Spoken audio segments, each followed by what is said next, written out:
listening to the Heads Up Radio Network. The Ref, Carmine Conti. Hey, it's a rain out. I guess they won't be able to play soccer today in Brazil or something. Hey, welcome to a wonderful Wednesday here. I'm Carmine Conti, affectionately known to some as the Ref. Really, the Ref, reporting entertainment fairly. That's my job. My job is to do that every week or try to do it every week. It depends if we have entertainment that week. Nothing might be considered to be entertaining. I've run across that quite a bit in my life. But welcome to a wet, wild, duck weather type day here in the Lake City. I hope it's nicer where you're at. I don't really think it's bad, but there are some who pray to the sun gods and then go get wrinkle remover. So good for you. We're not burning up here yet. We're not even to the first day of summer. And I guess below the equator, that would be the first day of fall, I guess. I'll have to think about that a minute. So today we're going to talk about a myriad of things, but hot on the topic of my lips today is the World Cup.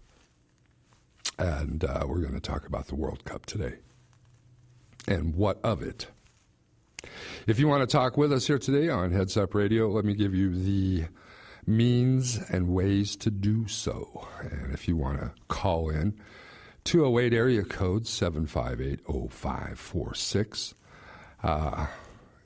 Call that number, and we'll get you on air today. Maybe talk about the World Cup. If you got something to say about the World Cup or whatever I have to say about entertainment today, you want to add something to the conversation, keyword add, not subtract. Don't want that today. And also, if you're too shy and you want to just get away with attacking me verbally or through the internet without having to voice it, try Carmine at headsupradio.com. All one word, headsupradio.com. And if you want to post a note or post something on our website, or if you haven't listened to the show, or shows, I should say, you can go to our website, and that's the fabulous www.headsupradio.com. There you go. There's 3 ways. I'm not giving out my personal number. I'll give you Trips, the producer of the show, and you can personally call him, and he'll relay the message back to me after I get bombed with eggs or something. So anyway, yeah, we'll give you Joe's Holes number up in Spirit Lake there. Yeah, Joe Mama. I like that.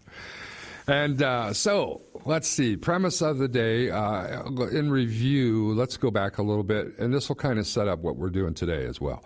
Last week, we were very fortunate, and I hope, and it looks like, from what we've seen of the numbers coming through, is that our interview with President, CEO, General Manager, a man of many hats, Randall, and I will not say it, I got it right this week, Randall Henry was with us last week from Henry Griffiths Golf Clubs. And we talked a little bit last week in regards to some of the new things, of course, going on with Henry Griffiths, but we also did get a chance to talk a bit about the Masters. I think my guy finished above Randy's. I hope maybe he'll pay up and buy me a beer or something like that. And but the winner was, of course, I got to tell you, solid rounds, 4 rounds really, I believe. Keimer's, he played wonderful. I mean, you have to give him credit. I'm sure a lot of fans of the Open probably were, of course, rooting for what we thought was the sentimental favorite in Phil Mickelson, but that didn't pan out for Phil. He's got to do some work on that putting stick. That thing's just not working for him. I thought he played pretty solid golf the first 2 rounds, but he's not dropping them bombs, or even so, the 12 to 15 footers. And I think if you ask anybody that played last week, not like we all have numbers to do so, but And you surely can't go by the Golf Channel, but I would say if you were to be able to knock down the 12 to 15 footers, you could have put some pressure on Keimer, even though I thought was kind of pulling the last round for the human popsicle, but he just didn't materialize into anything there. So congratulations, Mr. Keimer. Well-earned U.S. Open victory for you, and look out for that German. I mean, he could very well be another in contention. He was at one time. I think it only lasted about 2 weeks, but he was number one. Big controversy about that, too, because I don't think he had even won a major at the time. So something to look forward to in Martin's bag. And speaking of which, there was some talk about his bag, his labeled bag. He doesn't have any sponsors on there except for the golf clubs he plays and a sunflower, which was a tribute to his mother. I thought that was really nice. And I saw something really unique is the other day, we're seeing more and more of these golf shirts. I can remember when it just had one little tiny umbrella on that. And now we're seeing more and more of these golf shirts come open with multi-sponsors on their shirts. So pretty soon they're going to look like the NASCAR drivers. But the ad I saw was on, I believe it was on Facebook or TV or something, I forget where I saw it, was a picture of John Boehner and with a NASCAR driver's suit on and all the sponsors that put him there. I thought that was very unique. So I'm just imagining what Hillary Clinton will look like if she decides to run, her and Danica Patrick with their little suit on and sponsors galore to the tune of probably about $1 billion. I'm not going to worry about that now. I'm an entertainment guy. Let's stick with the entertainment, though I do find Hillary quite funny. I will talk more so about the last part of it, that the conversation I had with Randy, we did talk a little bit about the play on the course and regarding slow play and what that effect has on the golf game. And once again, it comes down to, which is kind of the tag of the show, the ref, but a ref in the sense of a referee. I do believe they were quite worried. I know some of the players were worried prior to the start of the U.S. Open in regards to what would be construed to being a what they call is native boundaries of the course and what would be considered a hazard. Now, if you play golf, you understand you cannot ground your club in a hazard. And they were concerned about whether there'd be confusion in regards to whether somebody would be able to ground their club in a native boundaries or a native lie, and what a sand trap would be. So you have to. This happened to Dustin Johnson here, I believe, a few years back, where he had played a shot and had grounded his club. He thought he was in native grounds, and actually he was in a hazard, and it ended up costing him 2 strokes, which cost them the tournament in some ways. So we were talking in regards to the fact of having an official on board when for each group, so we wouldn't have this time delay, which slows down the play of a course, or on the course, I should say. And I know this is the U.S. Open, and I know these are golf tournaments, PGA, web.com, many different satellite or European tours or that guys play on for quite a bit of money, and a profession that at times, when golf first started, you live from paycheck to paycheck, as a lot of us people out here in the real world. Now, the millions and millions of dollars in sponsorships and stuff like that, the top 100 golf players in the world live very comfortably. So we were talking in regards to how that trickle-down effect affects us on a golf course. We didn't get into it a whole bunch. I didn't want to bring out some of my big gripes, except for the fact that I thought these guys take too long. And that trickle-down effect carries over to a public golf course where you're playing behind somebody that thinks they're playing for the U.S. Open. And a round of golf shouldn't take more than really 4 hours to play. And when you get on a golf course and you're pushing over 5 hours to play a round of golf. You have to realize is that puts you away from the home for a good 5 hours to 6 hours away from your home. And people want to get out, play 9 holes or 18 holes in 4 hours, get done, get home, get back to mowing the lawn or whatever else they have on their honey-do list, and still be able to do some of the things that they want to do. Well, I got to tell you, I have a couple ways to speed up play on golf courses, and I got to say, you guys putting 2-footers, give me a break. I mean, pick up the ball and let's move on. There is no reason to putt a 2-foot putt, and if you can't make that, you shouldn't be out there. And in the second place, the really thing that drives me up is lining them up. I mean, the guy has a 2-foot putt, knock it away from the hole, give him to him. They do this in match play all the time with putts much longer than 2 feet. So let's be real about that. That's one way to speed up the play immensely, is knock down these putting out 2-footers. Second one is that if you're looking for a ball that you hit, 25, 30 yards into a bunch of weeds, drop a ball right where you think it went into the weeds, and let's go. I mean, you got one guy over there looking for it. Now you got the whole foursome over there looking for it. You don't realize it, but the clock's ticking, and by the time you're done, you've spent 2 or 3, 4 minutes over there looking for a ball. And now, if that's on every hole with some of these guys that can't hit the ball in the short stuff, it adds up to quickly over a period of 18 holes, or 17, we won't count the 18th, it adds up to it can add up to easily an hour that you spent looking for balls on the golf course and also putting out 2-footers. So I didn't want to get into that with Randall, and I let it go, but I'm giving you my tips on it. If you're out there playing, hit balls in the weeds, or you got rulings, save it for the clubhouse, let the ball in the weeds go, and don't putt 2-footers, okay? It's just common sense if you want to move along in this game.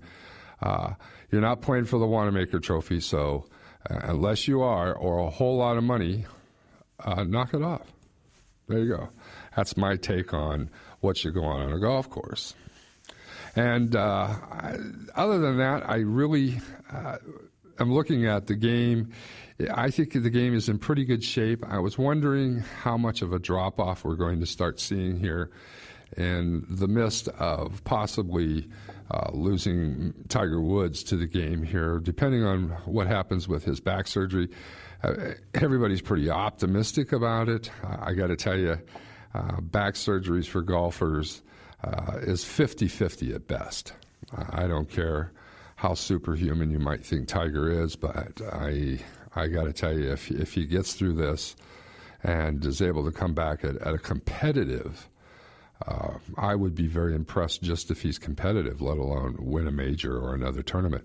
So I'm not wishing Tiger well. I'm just saying I think that the days are numbered for Mr. Woods, and what's going to happen to the game that he has brought basically to the common man, and has brought many, and obviously you can see in the paychecks that these guys get for winning golf tournaments is quite a bit different prior to Tiger, and then what will it be like post-Tiger.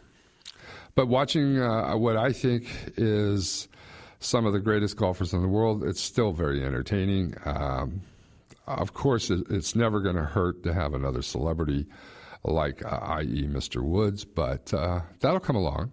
I mean, I used to think that way in tennis, when Connors left the game, and what was going to happen, and we got McEnroe. And when McEnroe was at his end, we got Agassi, and then we got Lendl, and of course, right up to the modern day. I mean, now, you figure these guys got about 10 years, and after that, they're just about ready to hang up the sneakers and the racket. So we've enjoyed you, Tiger, and we wish you the best in coming back to the game, and if not, thank you very much for everything you did for the game. And enjoy your $6 billion and your island, and whoever your girlfriend is, flavor of the week. So anyway, that kind of takes it into what we're going to talk about today. And we're going to take a short pause here, and then we're going to get into our main topic of the day, and that's going to be the World Cup. And I'm excited to talk about that a little bit today. In lieu of that, we don't have really any guests, so if you'd like to call in, once again, the number 208-758-0546. And we're going to try to sell a little chicken here and get Chris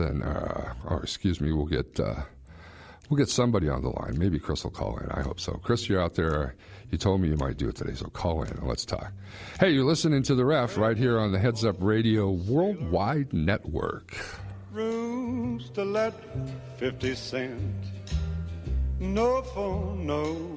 Sorry, Jen, I can't make it to our coffee date today. My kids are sick again, and I have a terrible headache, and medicine just doesn't seem to help. Seems like you guys are always sick. Have you had your house tested for mold? Come on, Jen, you know me. I keep my house spotless. There's no mold here. That's what I thought about our house. We had the same problems last year and called mountain mold testing. They came right out and inspected our whole house for mold. Really? What happened? Well, mountain mold testing took air samples, and the lab test showed that we were breathing dangerous, invisible mold. We got the mold cleaned up, and now we don't have any more wheezing, headaches, or congestion. They gave us our health back. Mold can cause numerous health problems, including allergies, chronic headaches, asthma, and lung infections. Children, pregnant women, and the elderly are especially susceptible. Call Mountain Mold Testing at 208-660-8877. That's 208-660-8877. Online at mountainmoldtesting.com. Looking for something different to do tonight? Thinking of a restaurant that you haven't been to for a while, or a place to take the kids out for a fun night?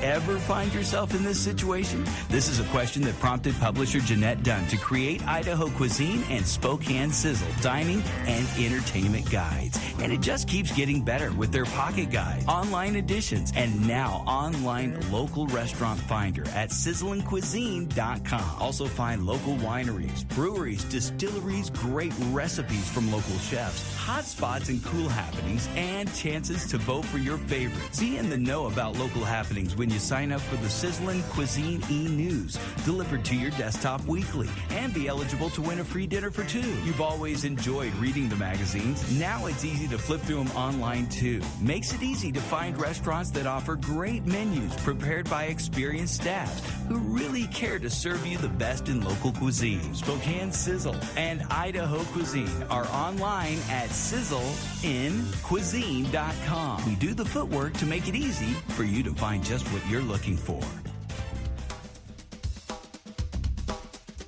Keeping entertainment fair. It's The Ref.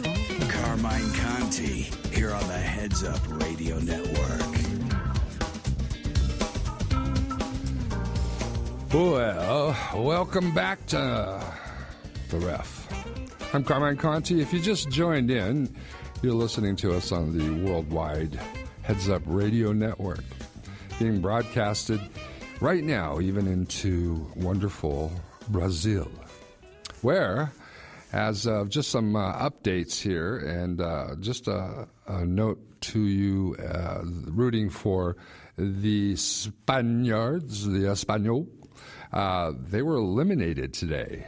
They got beat again today, and so I believe it's now Chile and the Netherlands will move on out of Group B. So we're just now starting to get to into the second round of the World Cup. So way cool. I'm really excited about this. This is where it really starts to get fun, and kind of what we're gonna kind of bring into play here is that we're going to talk about the World Cup.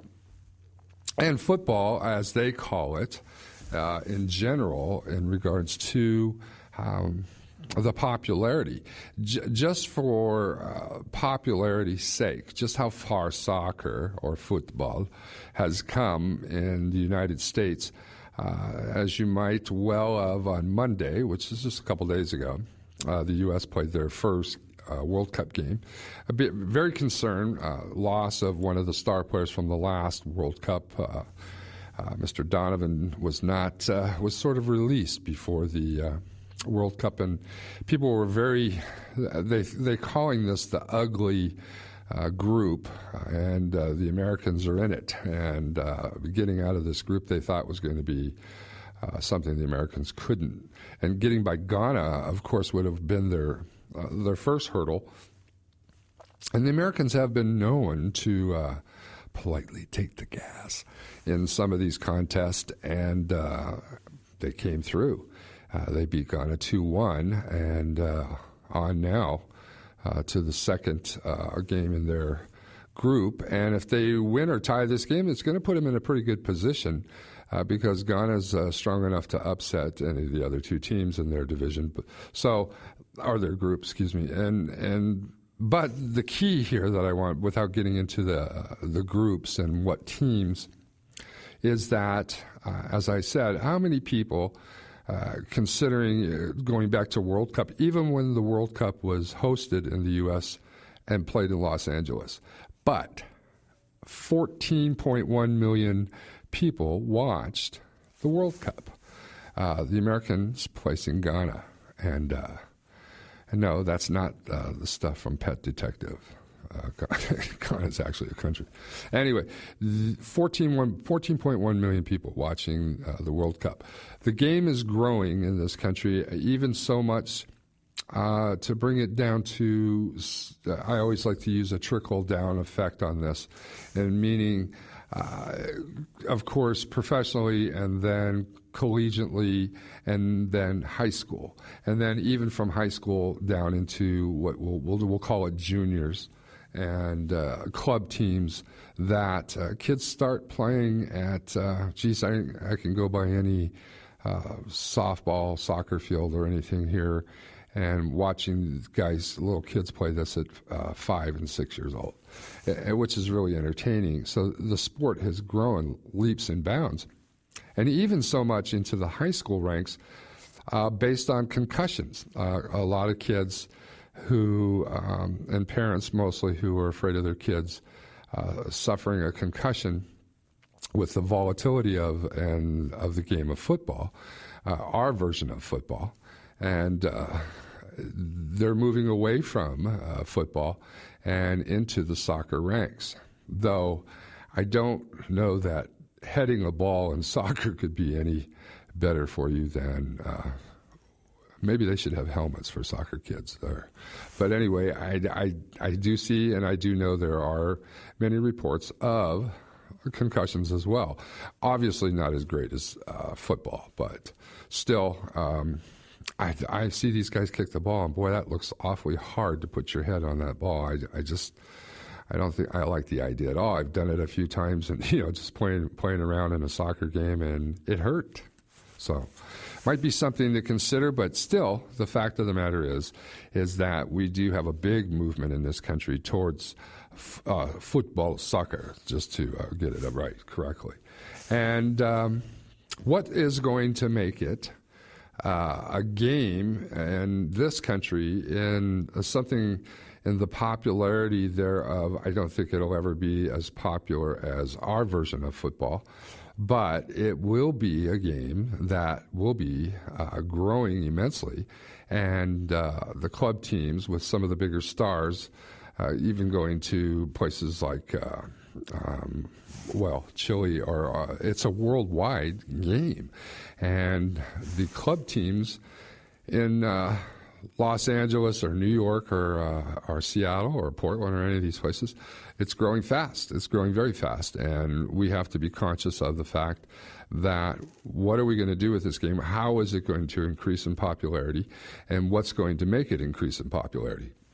Well, I got to tell you, if you've watched any of the World Cup so far, one of the things that they're going to have to correct is they have to correct, and they're going to need more officials to do so, is this acting.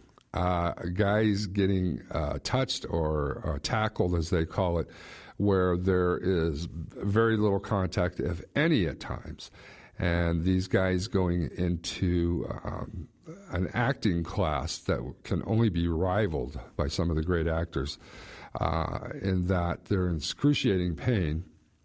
And to draw a penalty, and of course, drawing these penalties against the other guys, basically they get a yellow card. If it's a severe enough penalty, they get red cards, which means they're ousted from the game, which puts them at a man disadvantage.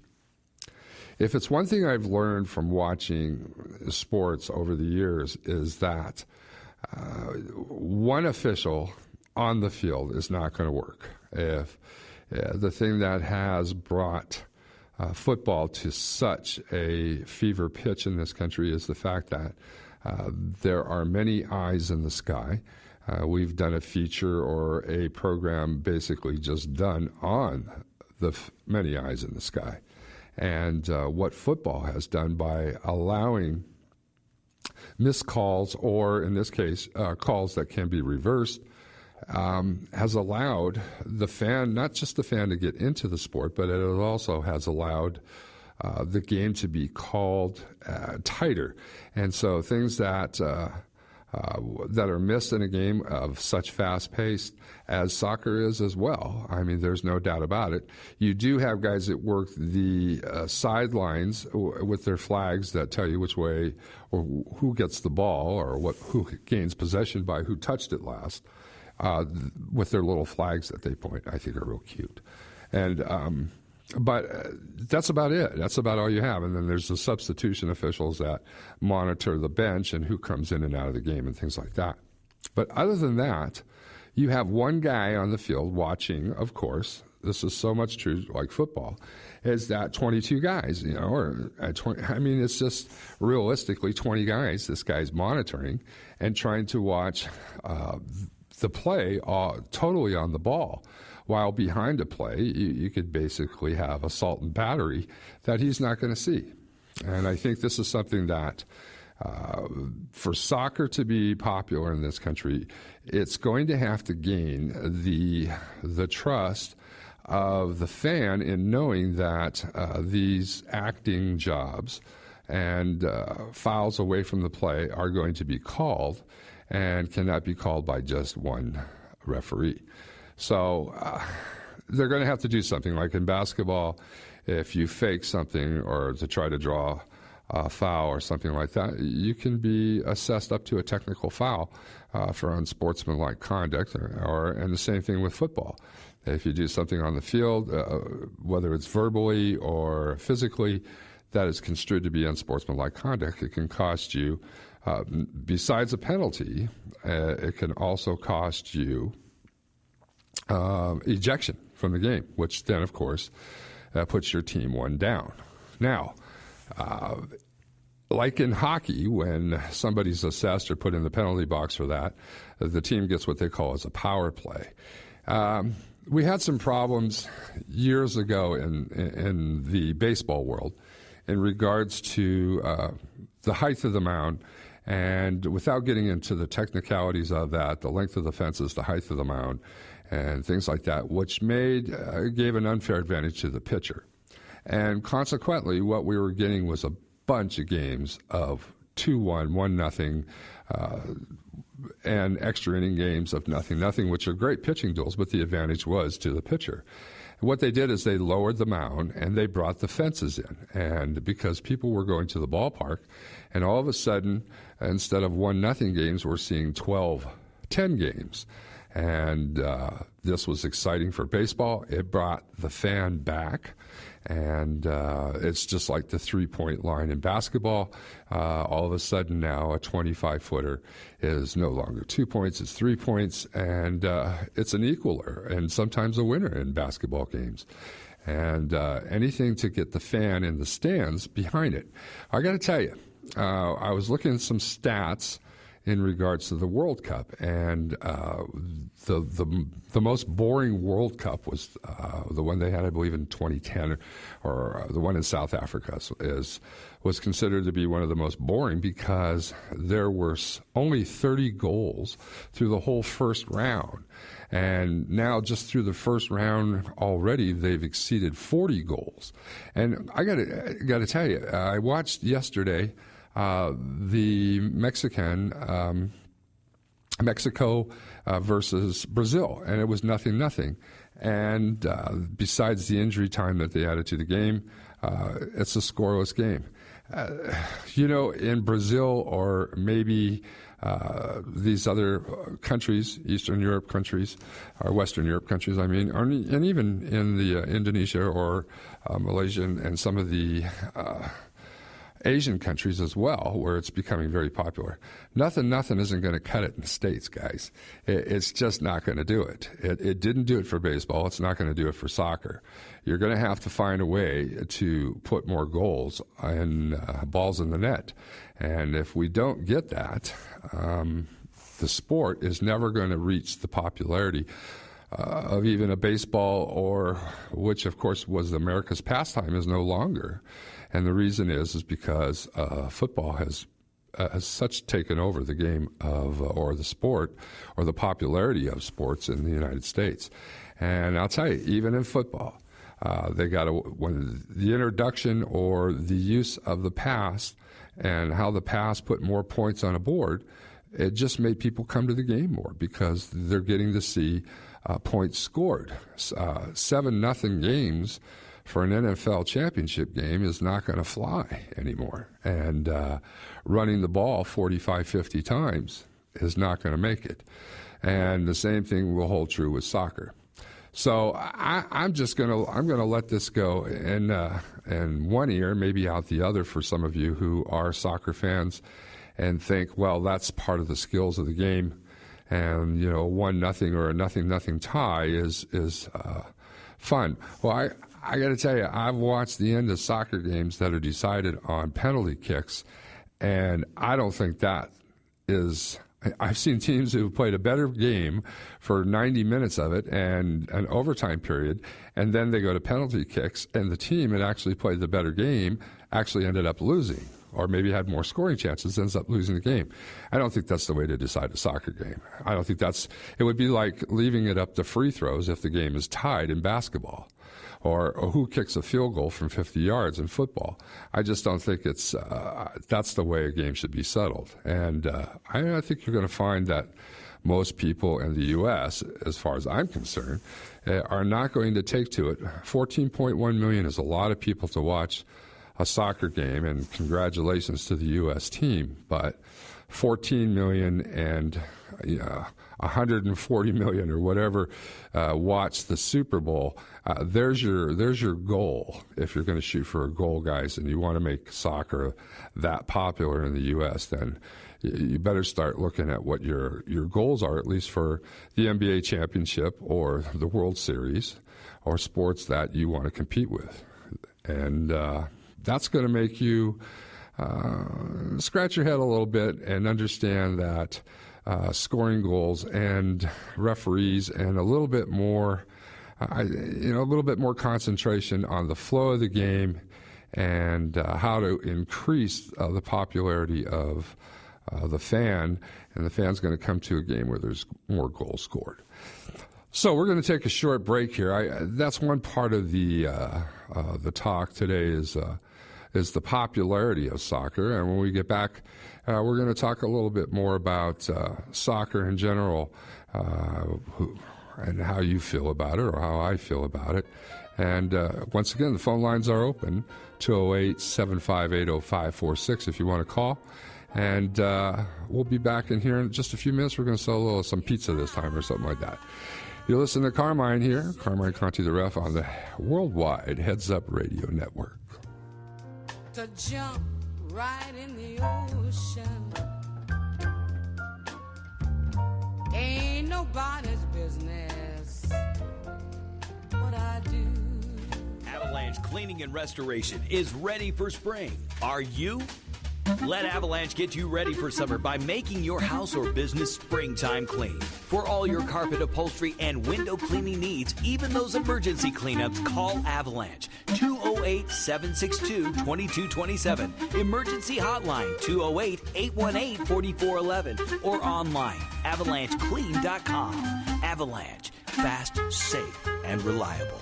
Sorry, Jen, I can't make it to our coffee date today. My kids are sick again, and I have a terrible headache, and medicine just doesn't seem to help. Seems like you guys are always sick. Have you had your house tested for mold? Come on, Jen, you know me. I keep my house spotless. There's no mold here. That's what I thought about our house. We had the same problems last year and called mountain mold testing. They came right out and inspected our whole house for mold. Really? What happened? Well, mountain mold testing took air samples, and the lab test showed that we were breathing dangerous, invisible mold. We got the mold cleaned up, and now we don't have any more wheezing, headaches, or congestion. They gave us our health back. Mold can cause numerous health problems, including allergies, chronic headaches, asthma, and lung infections. Children, pregnant women, and the elderly are especially susceptible. Call Mountain Mold Testing at 208-660-8877. That's 208-660-8877. Online at mountainmoldtesting.com.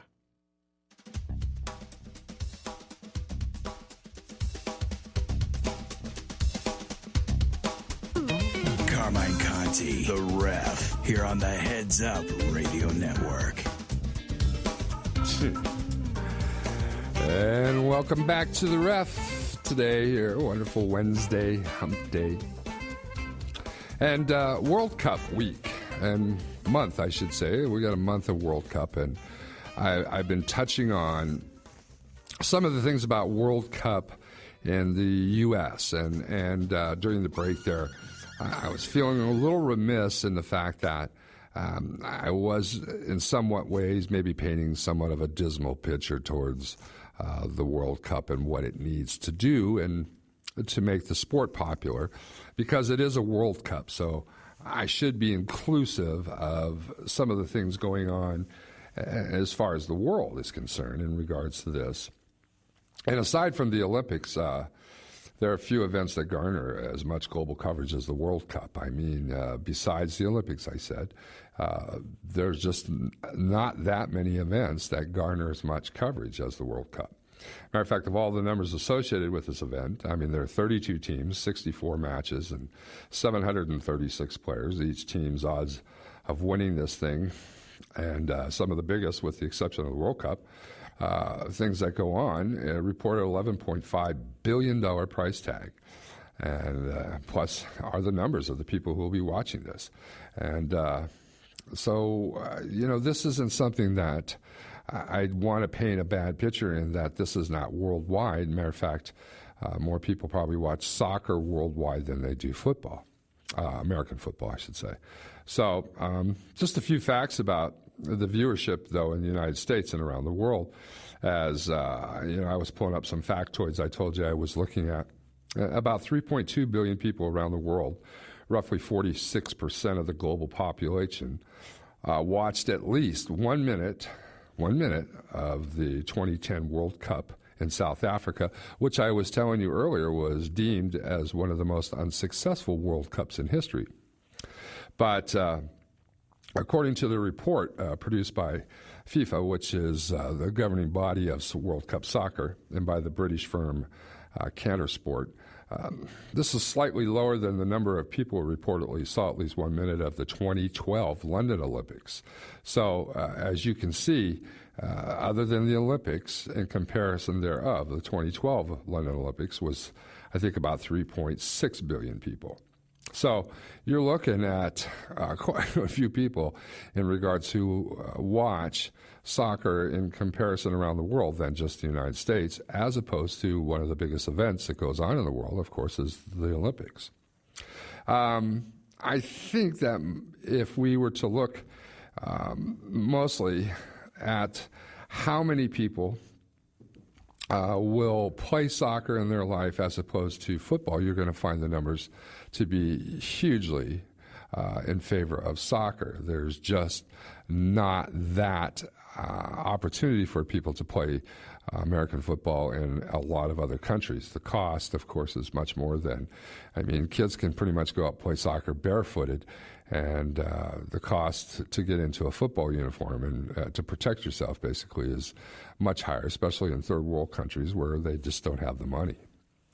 Let's see. In the United States, 94.5 million people, about 31% of the population, watched at least 20 consecutive minutes of the last World Cup. And that's an increase of 19% over the 2006 World Cup in Germany. Compared to the U.S., World Cup host Brazil is far more interested in soccer, with about 80% of the population watching at least 20 minutes of the matches in 2010. A similar share of Americans, about 28%, said they plan to watch World Cup games this summer, according to a recent Washington Post ABC News survey, which also found that more Americans called soccer a big bore. 28% then said it's exciting 19%. So if you can see that I'm going to go back to my point about the scoring, and I really do think that's going to be something that turns the tide in this game. And a few other points of interest were going on. I think the unique thing about this is the world's going to be watching Brazil here for this summer, of course, the World Cup, and then, of course, the 2016 Summer Olympics. But the Brazilians are skeptical about seeing themselves in a positive light. Well, I think it was maybe a month or so, 2 months ago, I was talking about a mascot that they were getting ready to, and of course they're trying to present themselves to the world.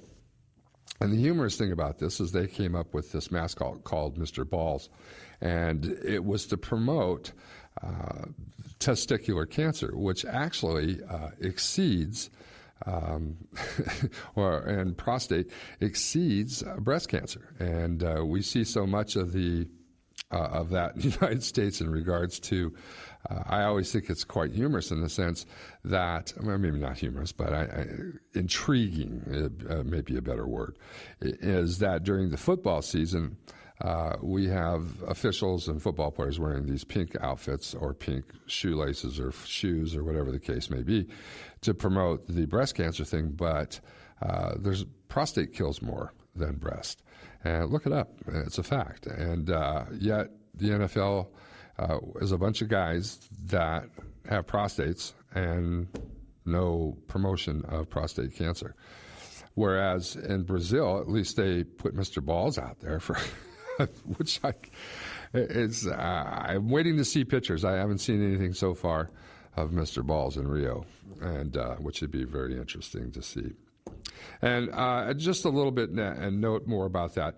In regards to the Brazilians being skeptical, about a third, 35% of the Brazilians said the World Cup will help their country's international image, while roughly 4 in 10, 39% said it will hurt their image.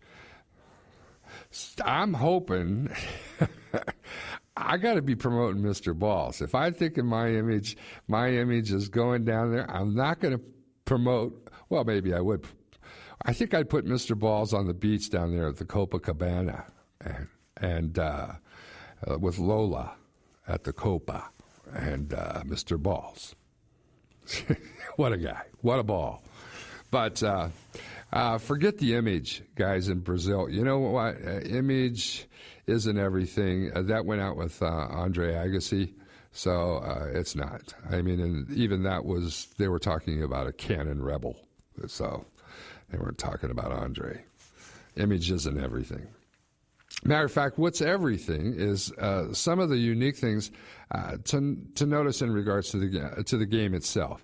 Now, Saturday, one of my favorite teams. Of course, I'm rooting for the U.S. of A. But while not rooting for them, I'm going to root for Italia. You know, I'm rooting for the Azzurri boys and the Mafia team from Mafiosa land. Listen, the Italians have won, I think, are second or tied for second with the most World Cups. So I'm pulling for them. I don't think they have the team to do it this year, but I got to tell you, this is something that I found very unique. Now, I spent a lot of time in Southern California, good 14, 15 years of my life growing up, the wonder years, you know, from those years. And, of course, the first 14 years I spent on the East Coast growing up in New York. And what I thought was interesting is being in Southern California during the World Cup and having seen a World Cup, watching it on TV. I was sitting in an Italian restaurant here the other day, local. I'm not going to give names on it or anything, and it's a sports bar on 4th Street. And I'm watching the game, and Italy was playing England. And I was flashing back while the game was going on. I was thinking, like, well, here I am sitting in an Italian restaurant bar, sports bar. I'm watching a game with an Italian team versus England. And 80% or whatever the people were watching the game were rooting for England.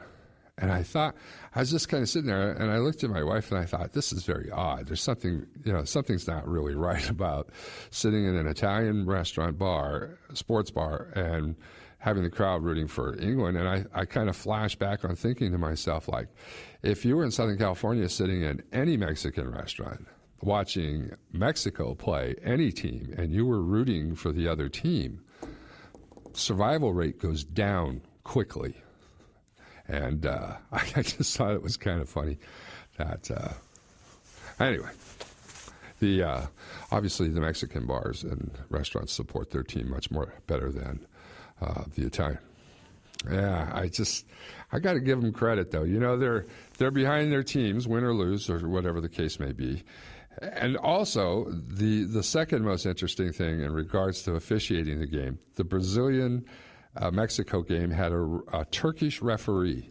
Now, I mean, there's a lot of chatter that goes on in the field, and I know this guy had not a clue of what anybody was saying. I mean, they could have put a Spaniard out there, and it would have kind of been somebody, a neutral, you know what I mean? But at least somebody that understood Espanol, and which is a language barrier that he wouldn't have to overcome, being both teams do speak Spanish. Now, this is another thing that you have to think about in the world of sports, is especially when you're on a worldwide level. I know that the first years of Olympic basketball and some of the other sport teams that faced each other, when you have that communication problem between the officials and the athletes, things can go haywire. And I just was anticipating this the whole game the other day between this poor Turkish referee, that I could tell he just smiled every time there was like a foul, and just like, yeah, like you fouled, and yeah, I don't understand the thing you're saying, so I'm going to smile.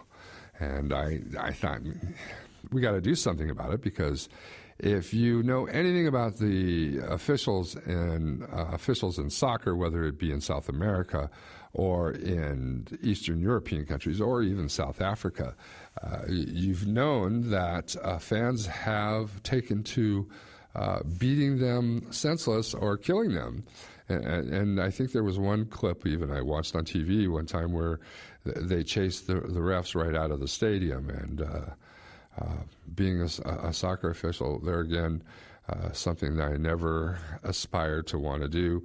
I think it's under-officiated game. I think it needs more. I think it needs to scrutinize a lot more, and I think we need more scoring. And I believe that you won't get those comments to where some people think it's a bore, and I can understand that. It's like the same thing I've had people tell me about baseball, is that it's a boring game, and because it takes so long to pitch the ball, and however many pitches, and whether the guy hits the ball. And if you're not a baseball player and you never played baseball growing up, I could see where you would think that is a boring game. And same thing true with kicking a soccer ball all around a huge field, bigger than a football field, and not being able to put that ball in the net for a goal. And it's just like somebody not being able to cross the plate for a run in baseball. With the more runs, the lowering of the mound, the shortening of the fences, and the liveliness of the ball, they did make the ball livelier, we got more home runs, and that's what people go to see. I mean, people go to see Barry Bonds. Or in soccer's case, people now go to see Messi or David Beckham in his prime. They went there to see him bend it into the goal. And they didn't go there to watch and see how his hairdo was that day. I mean, Tripp's got a great hairdo going on today. And but nobody can see Tripp. We're on radio. So you got to go by my word. It's a great hairdo. But without seeing it, without seeing the goal, and without seeing the home run, and without seeing the touchdown. Sports, whatever the case may be, in whatever sport, except for there are some sports where goals are not there, but man, you can take just about anything. Take swimming or whatever. And if you got a bunch of slow guys doing the dog paddle, nobody's going to watch it. And that's the case here with soccer. So if you want to make this a big sport in the United States, I say you got to start thinking about the fact is how we're going to score more goals, get some better officiating, and I'll go to a game. What the heck? I think I got fans out there. So we're going to take our last break here for the day, and when we come back, we're going to wrap it up and get with it here. Get outside in the wet rain like ducks and kick a ball around. You're listening to Carmine here, the ref on the Heads Up Radio Network worldwide.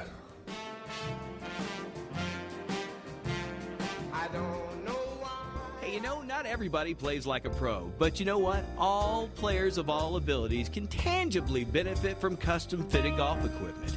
Tour professionals have insisted that manufacturers custom fit their clubs to specific body types and swing motions for years, and Henry Griffiths asked why, and answered by providing a service reserved for pros and now available to you. Custom fitting. To find out how to become part of the Henry Griffiths experience, visit our website or sign up for the e-news today, where you feel like a pro. Experiencing an avalanche? The damage from water, fire, or mold can be a disaster and costly. Let Avalanche Cleaning and Restoration repair your disaster fast, safe, and reliably. Call 208-762-2227 for pricing, or if you have an avalanche emergency, call the hotline 24 hours, 818-4411. Avalanche Cleaning and Restoration. Fast, safe, and reliable. 818-4411.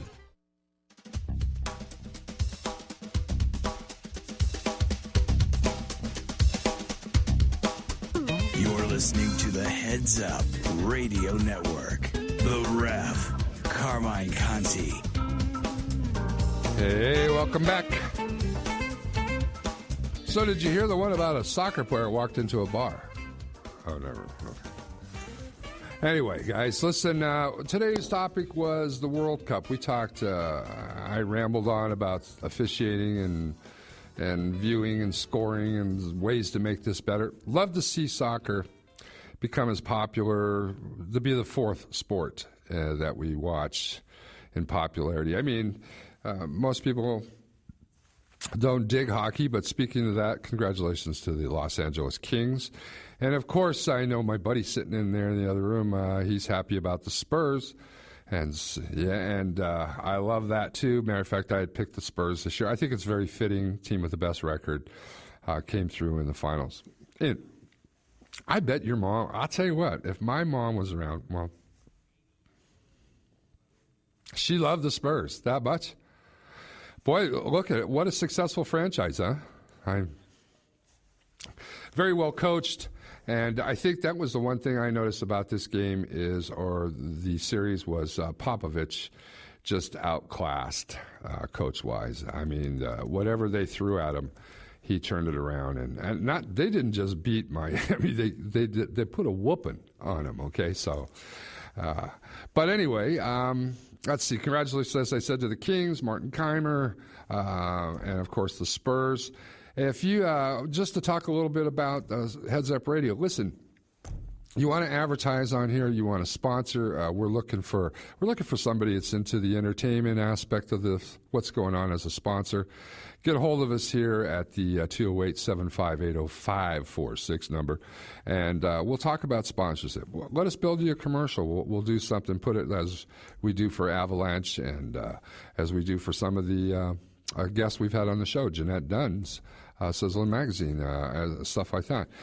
We built some good stuff for you guys, and we're not a huge market thing, but we're growing. And as we grow, so will your listener, and hopefully your business will grow with us as well. So remember, you can contact us here at the Blue Creative Group and Heads Up Radio, however you want to go at it, and let's talk about that.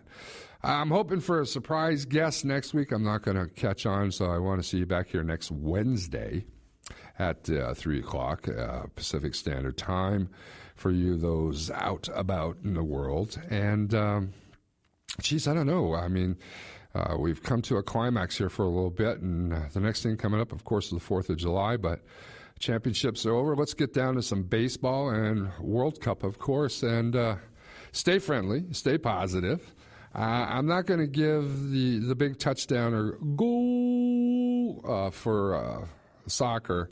I think even with this as one of the biggest events watched worldwide, you guys need some work to do. You got some work to do to make this game, or let me just put it this way, to bring this game to the United States and put it on a pedestal with baseball, basketball, and football.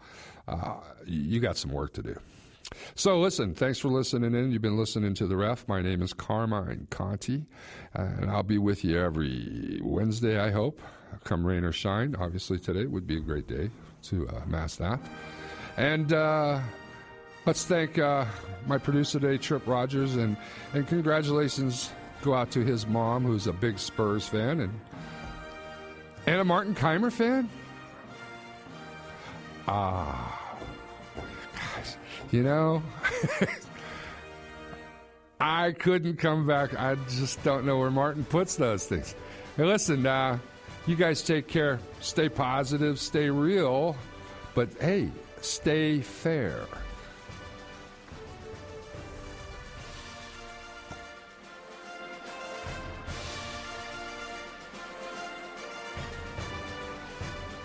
Heads Up Radio's audio stream comes from people like you. Join the thousands that make independent radio stations like Heads Up Radio available to the public and your community. Please donate today.